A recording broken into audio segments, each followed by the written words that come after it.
Hey gang, Joyce with Skipping Calves Farms here. This is Mama. She's the older ewe, and we just walked down to this paddock and look at what she's eating first. Okay, so the purpose of this video is to try and think like a grazer and think like a grazier. In other words, think like a sheep and think like a shepherd. Okay.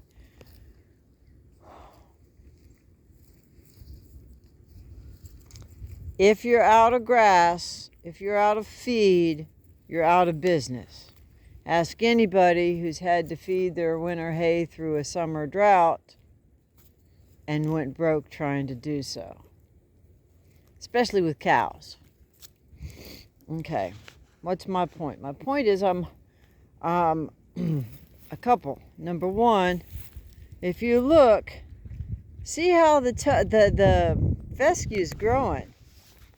You can see where they've eaten back on this tuft here, but over here we've got individual blades of grass that are 12 inches. Hi, Mama. You want to be the star of the show, sweetie? We've got individual blades of grass and some of these other, what I'll call tufts of fescue, that are 12 plus inches high. Okay, you can see this young plant got chomped pretty good. This bigger plant got nibbled on. Why? Because it's more mature. It doesn't have the energy. It doesn't have the protein. But one other thing I want to show you. Let me go back to where we were just a minute ago. And we were looking at Mama. The first place she started to graze was over here. And let's see if we can show you. See, what she's grazing is what I call these succulents. They're weeds. They're forbs. Mama, I can't hold the camera solid when you're pushing on it, okay? And see, they've eaten this. Let me turn my back to her if I can. See how these forbs are real small? Now look, that's just a pile of grass right there. Okay, let me come from a different perspective and maybe you can see better. See, these forbs are right down to the ground. What did they look like before they started grazing this paddock 3 days ago? All you have to do, if you're not sure you trust your eye, is look across the fence. Now, gang, I don't have the highest quality camera on my phone, but gang, I think just about anybody can tell the difference between what this looks like on that side of the fence and what this looks like on this side of the fence. You follow me? So we need to get off of this paddock because these forbs have been eaten to the ground almost. We've had some warm spell. We've got some cold weather right now. They're not going to be growing right now. And so I don't want them to come back and get a second and third and fourth chomp on these. So after today, they are not going to have access. Look at those two. Look at those two munchkins. They are always together. Look at those two munchkins. Now, who says sheep are dumb? Those two little lambs are sitting in the only place, laying in the only place together where they can be out of the wind, which is coming this direction. They're between those two tree stumps and in the sun. Who says sheep are dumb? I think God gave them what was this saying? She says on Appalachian Homestead, instead, use the brain that God and Granny gave you. That's what they just did, and a lot of people I know with piled higher and deeper degrees don't. But I digress. I'm glad I decided not to get mine. Anyway, so you can see the stark contrast. They almost look like tumbleweeds now, don't they? Now, as you can see, there is a, let me see if I can get my finger to do this for you. There's a fence line right along here that goes back to there. And there is a fence line that is right about there that comes back to here. Then let me move to the other side of that fence so I'm not shooting into the sun, and maybe I can make a better explanation of what I'm trying to help you with. And Mama is a love muffin, and she's a goofball. She's a lovable goofball. Okay. Now, as we look up here across the main paddock, let me see if I can get the shadow off of that, the sun off that camera, without interrupting the image too much. You can see a lot of dark tumbleweed type shadows. Well, if you'll recall earlier when we had that 2-week span where we had the really cold weather, they were out basically in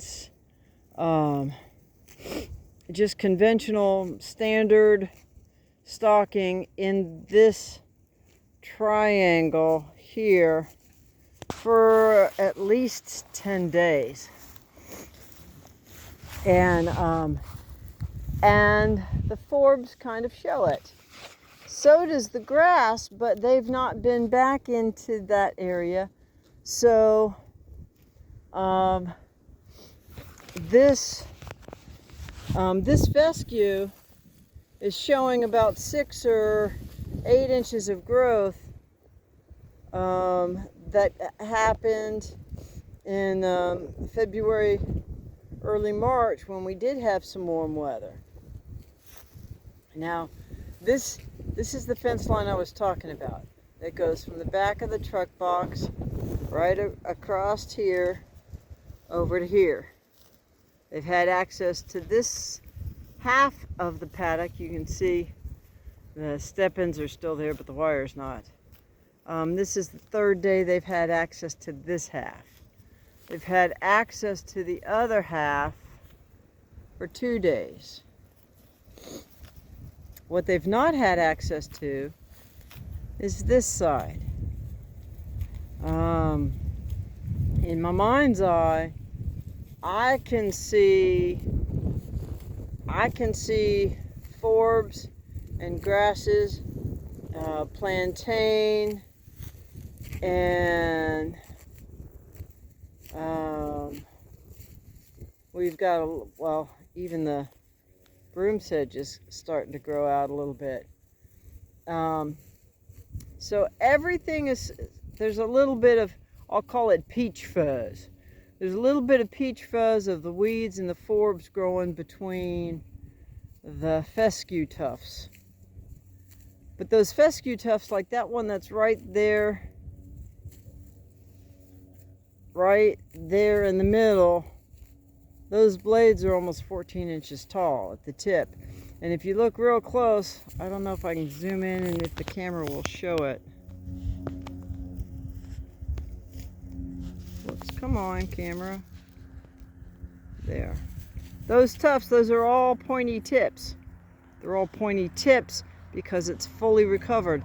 They have not had access on this side of this wire. So just like we looked at the forbs on the other side, let's look at the grass and the forbs on this side, because essentially this is the same section of paddock as this, only this has been grazed and the other side has not. I'm stepping over the fence again here, guys, and I apologize. I just can't do it too gracefully. When you're my age and you're on your second set of knees, you don't move like a ballroom dancer anymore. Oh, those were the days when I was in my 20s. Anyway, so as we go through and look, you can see you've got a lot of pointy... Mama, go eat. I'm trying to do a video here. You crazy girl. You can see some squared off blades like here. You can see some blades like this that have not been eaten. So you can see that there is some of the vegetation here between that's 4 to 6 inches tall that's not been eaten. So it's not been eaten to the ground, but the real succulent stuff has been preferentially munched on. See, daughter went to the same section first off that Mama did, and that's the same stuff that's growing on the other side of that fence that's 6, 8, 10, 12 inches tall. It's not that tall in this section anymore. Now, the one different part of this subdivided paddock is right over here. And as I'm standing, let me try and use my finger to show it to you in general. This area right here, going past the fence, where's my finger? Past the fence and around here, and then back along just this side of the fence line is a burn scar from 2023 when I put in my fence. The chickens have been excavating it ever since. So you can still see it, but nature goes through a sequence. So anytime you have something that burns, you're going to have the initial species that are going to come in and do the potassium accumulators and things like that. Well, we're kind of beyond part of that. Once it warms up, you'll see some crabgrass in here. There's a little bit of fescue getting started. There's some broom's hedge, a little tuft of broom's hedge. There's some plantain, and there's some chicory. There's some of this, I don't know if that's pigweed or chickweed. That's the stuff that they're eating over there with the little purple flowers. There's a little bit of that. But if you look, you can kind of tell by getting down close to the ground, that's been eaten pretty close to the ground, right? If I stick my finger here, you know, it's only up a couple of inches, you know, less than 2 inches. So they've eaten all of the forbs, what I'll call succulents, because they're tender and nutritious, and they're still growing. There's lots of life and energy in them. So this fence line right here goes through the middle of this burn scar. So on this side of the burn scar, everything is totally to the ground. Now as I come and step over the fence and try and do the exact same thing with the camera, on this side of the burn scar, it's still short, but you've got some stuff that's 2 or 3, maybe 4 inches tall. So you can see by paying attention and kind of training your eye and learning from what was to what is, they've grazed this paddock as much as they need to. Now I brought them back down here because there's only an hour and 20 minutes maybe of sunlight left. I've been gone all day because I had to have dental work done. And so, did they overgraze this a little bit? Yeah, they did. Am I concerned about it? No.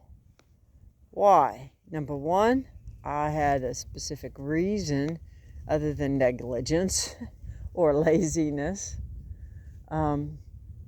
Number two, these 2 paddocks that we've been talking about are the 2 paddocks that I've set aside for months for this purpose, to give the the daughter you, and of course mama comes along for the ride, and the 2 baby lambs the best grazing on the property. So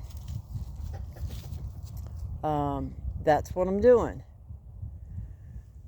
I'm going to have to make some changes on what I was planning to do, because I was planning to have them graze this second half over the weekend.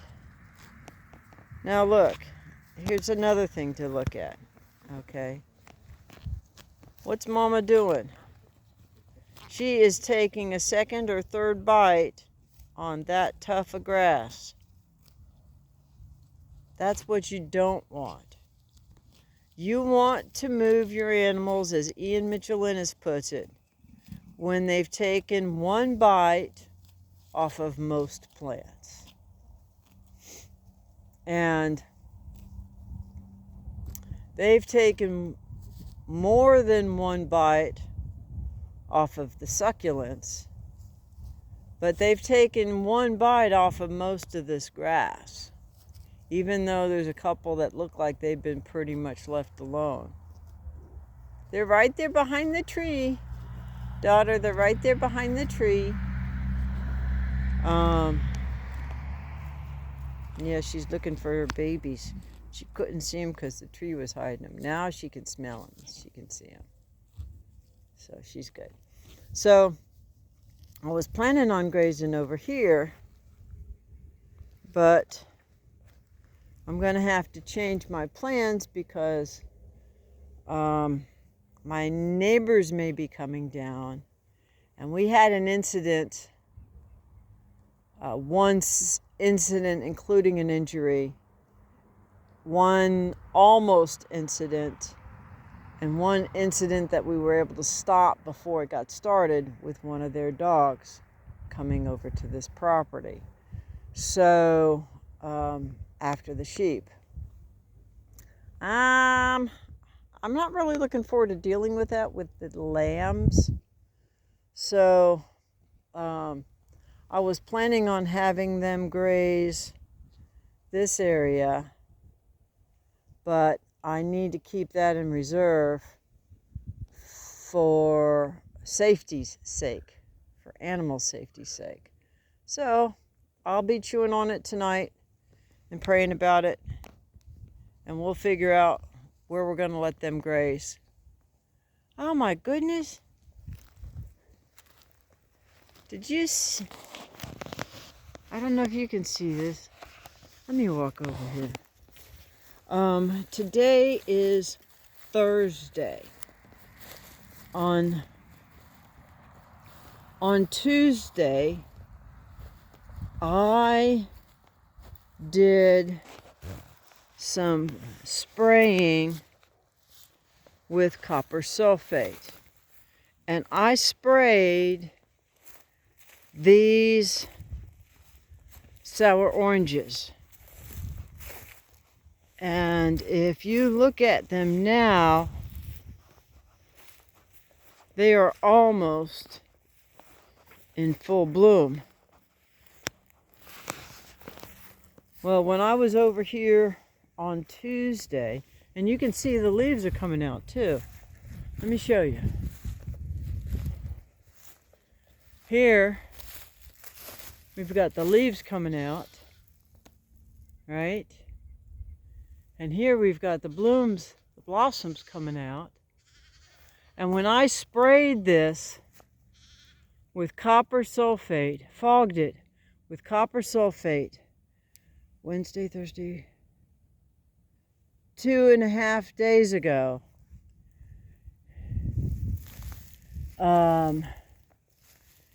it did not have anything more than this. I mean, if that.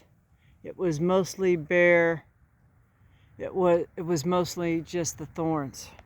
There were no leaves. There were little tiny sprouts, and there were all these buds were closed. See if I can get that to focus. Oh gosh, I apologize, gang. Where's most? And then these trees in the middle have just gone ahead and bloomed on out. That's pretty awesome. But I was able to spray them. Okay, here's a different branches off of a different tree. And if you can, camera, if you'll cooperate and focus on my hand here, you can see, you know, those buds are just now opening up, but they were tiny, tiny little things like that. In just a couple of days. Why did I do that? Well, number one, it was the answer to prayer. And number two, I wanted to get copper sulfate out before the blooms opened. It wasn't the most ideal time to do it. In the lunar cycle, I should have done it earlier, but I didn't. I couldn't go back in time, so I did the best I could with what I had. Isn't that pretty? Look at that. So these are what they call Japanese dragon. You can see the thorns. That's why they call it the Japanese dragon. But it's a sour orange. It's about the size of a ping pong ball. Little tiny bit smaller than a key lime. But it is a true deciduous citrus. It loses its leaves in the wintertime. I got these way back when I first came up here. I wasn't really sure what I was going to do. And then I planted them here because my beehive, my apiary, was in this area. And of course, I lost my bees as a result of COVID and a changing work schedule. But it is what it is. You can see there's a little bit more brown down here than just about any place else. It got pretty compacted because I spent a lot of time here for several years. I was just getting ready to go from about 35 hives to 100, 110 hives. I was grafting queens and doing mating nukes and the whole 9 yards. When COVID hit, my job changed my work schedule. I had mandatory hours, dawn to dusk, 6 days a week. And beekeeping is very labor intensive. And in the springtime, if you don't take care of your hives and you don't make your splits, you lose your bees. And pretty much that's what happened. I lost a lot of swarms.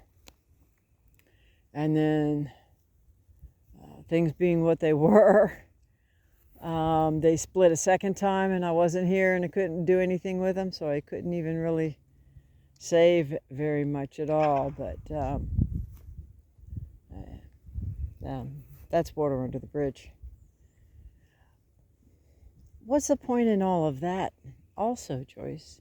Well, you don't know.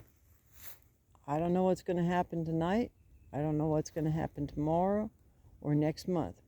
But I do know where I want my farm to be. I do know what enterprises I want. I do know what management plans I have in place and what management techniques I am currently using, including the sheep, including the fogging, including the chickens, including picking up the manure at the sheepfold and just using the sheepfold in a single spot instead of moving it. Those are all part of what I'm trying to do to best manage my soil on this property so that in another couple of years, I'm going to be able to have a much healthier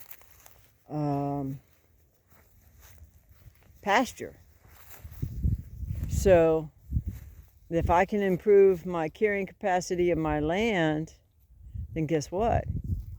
I won't have 2 sheep, I'll have 4. Well, if I have 4 sheep, if I have 4 ewes, for example, let's call it, let's just make up the numbers. Let's stretch it a little bit. If I've got 5 ewes and say, no, let's say 4 ewes, 2 of them give, 4 ewes, 3 of them give me twins. That's 6, that's 7. So that would give me, from 3 ewes, I'd have 10 for the summertime. Mama does not have much patience for the little ones, does she? I keep looking through my mind's eye instead of through the camera, and I apologize, gang.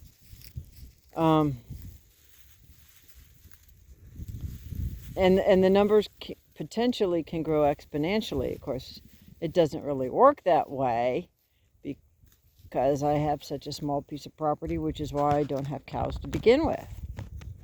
But I digress, and this video is going too long. So we're just going to stop with, look at those little ones. They're only a couple days old and they're already eating grass. Yeah, they were born on Monday. Today's Thursday. Look at them. Oh my goodness. Well, gang, with that, I will wish you blessings for the day. Whatever you do, just keep chasing your dream.